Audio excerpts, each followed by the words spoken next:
પ્રિય બાળકો, આ બાયસેક દ્વારા કાર્યક્રમમાં જોડાયેલ તમામ મિત્રોને મારા નમસ્કાર. આજે આપણે એક મહત્વપૂર્ણ અધિકાર વિશે વાત કરીશું. સુખાકારીનો અધિકાર, જે સુખી અને આરોગ્યપ્રદ જીવન માટે પોષક આહાર અને આરોગ્યની સુવિધાઓની જરૂરિયાત પર આધારિત છે. સ્વસ્થ જીવન જીવવું એ તમારો હક છે અને આ માટે જરૂરી છે સંતુલિત આહાર, આરોગ્ય અંગે જાગૃતતા અને સ્વચ્છતાની યોગ્ય આદતો. સાથે સાથે આપણે સુરક્ષા અને સુખાકારી સંબંધિત વિષય પર વાત કરીશું તથા માર્ચ મહિનાના મહત્ત્વના તહેવારો અને દિવસો તેમજ મહિલા દિવસ અને આત્મરક્ષા એટલે કે સેલ્ફ ડિફેન્સ ટેકનિક પર મહત્ત્વની ચર્ચા કરીશું. સુખાકારીનો અધિકાર, આરોગ્ય અને પોષક આહારનું મહત્ત્વ.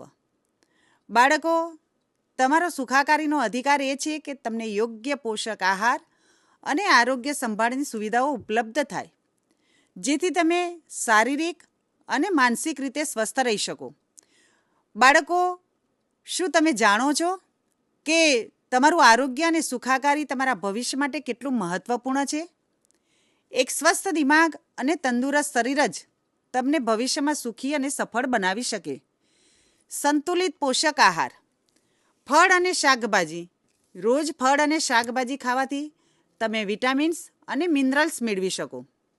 દાળ, અનાજ અને દૂધ, તે તમને પ્રોટીન અને કેલ્શિયમ પૂરું પાડે છે, જે હાડકાં અને માંસપેશીઓ મજબૂત બનાવે છે.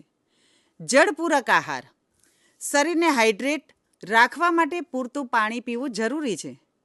આથી તમારું શરીર મજબૂત અને રોગપ્રતિકારક શક્તિથી ભરપૂર રહેશે.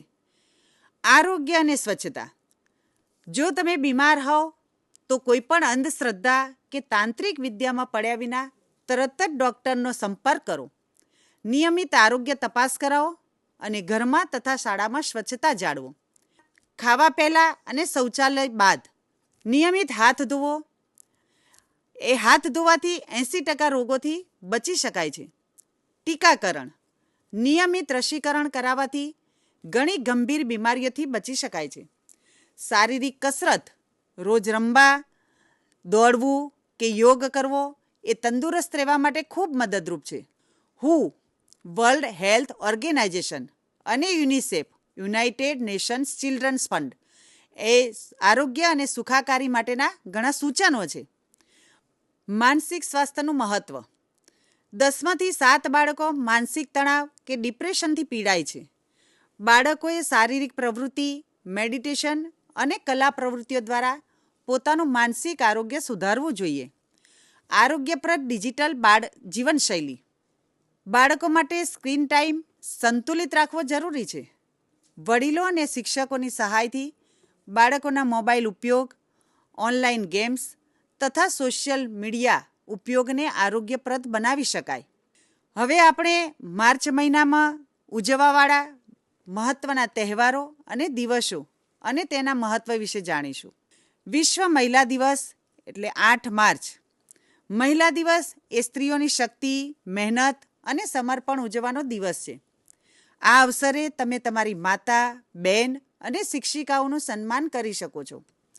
સાથે સાથે આજના સમયે આત્મરક્ષા, સેલ્ફ ડિફેન્સ એ શીખવાનું ખૂબ જરૂરી છે, ખાસ કરીને દીકરીઓ અને મહિલાઓ માટે.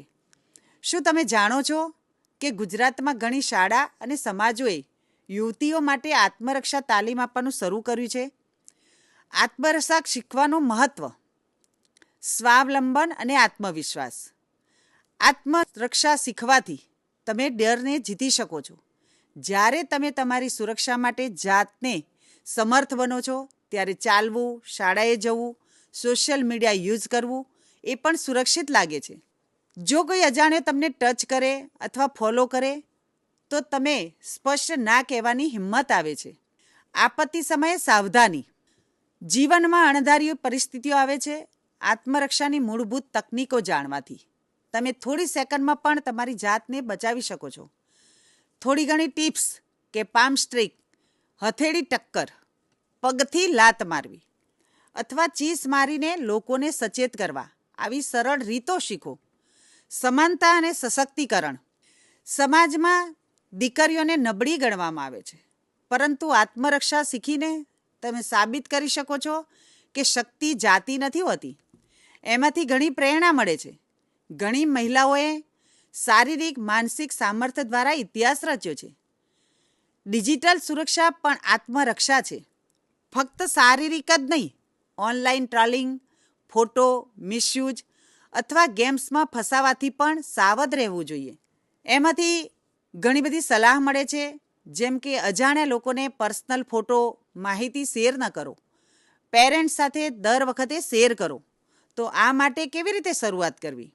તો સ્થાનિક સેલ્ફ ડિફેન્સ ક્લાસે જોડાઓ. ગુજરાત સરકાર દ્વારા કન્યા કેળવણી અંતર્ગત મફત તાલીમ આપવામાં આવે છે. યુટ્યુબ પર સરળ વિડીયો, ઘરે જ સીધા હાથ પગના ટેકનિક શીખો, જેમ કે પોક ચીક અથવા એલ્બો સ્ટ્રાઇક. શાળામાં વર્કશોપ આયોજિત કરો. શિક્ષકોને સૂચન આપો કે કરાટે કોચ અથવા સ્પેશિયાલિસ્ટને બોલાવવા. દીકરીઓ યાદ રાખો, તમારી સલામતી તમારી પહેલી જવાબદારી છે. આત્મરક્ષા ફક્ત લડવા માટે નથી, પરંતુ ડર પર વિજય મેળવવા અને સ્વતંત્ર રહેવા માટે છે. ચાલો આજથી જ પ્રતિજ્ઞા લઈએ. હું મજબૂત બનીશ, સાવધાન રહીશ અને મારી સુરક્ષા સ્વયં સંભાળીશ. હોળી 13 માર્ચ. હોળી તહેવાર માત્ર રંગો અને આનંદ માટે જ નથી, પણ તે ખરાબ પર સારાની જીત તથા ધર્મ અને ન્યાય માટે હંમેશા ઊભા રહેવાની પ્રેરણા આપે છે. હોળીનો તહેવાર આપણને શીખવે છે કે સત્ય અને ભક્તિ પર હંમેશા વિશ્વાસ રાખવો જોઈએ. ખરાબ વિચારો અને ખરાબ આચરણનું દહન કરો અને સકારાત્મક જીવન અપનાવો. હોળીનું સાચું તાત્પર્ય માત્ર રંગો નહીં, પણ જીવનમાં શુભ પ્રવૃત્તિઓનું પ્રોત્સાહન અને નકારાત્મકતાનો અંત લાવવું છે. વિશ્વ પાણી દિવસ 22મી માર્ચ. દરેક ટીપું અમૂલ્ય છે. આપણે કહીએ છીએ ને કે ટીપે ટીપે સરોવર ભરાય. પાણી બચાવવું અને તેનો યોગ્ય ઉપયોગ કરવો એ આપણા માટે આવશ્યક છે. ચૈત્ર નવરાત્રિ 30મી માર્ચ. ચૈત્ર નવરાત્રિ માત્ર પૂજા અને ઉપવાસનો તહેવાર નથી, પણ સકારાત્મક ઉર્જા સાથે જીવનમાં નવી દિશા તરફ આગળ વધવા એના માટે પ્રેરણાદાયક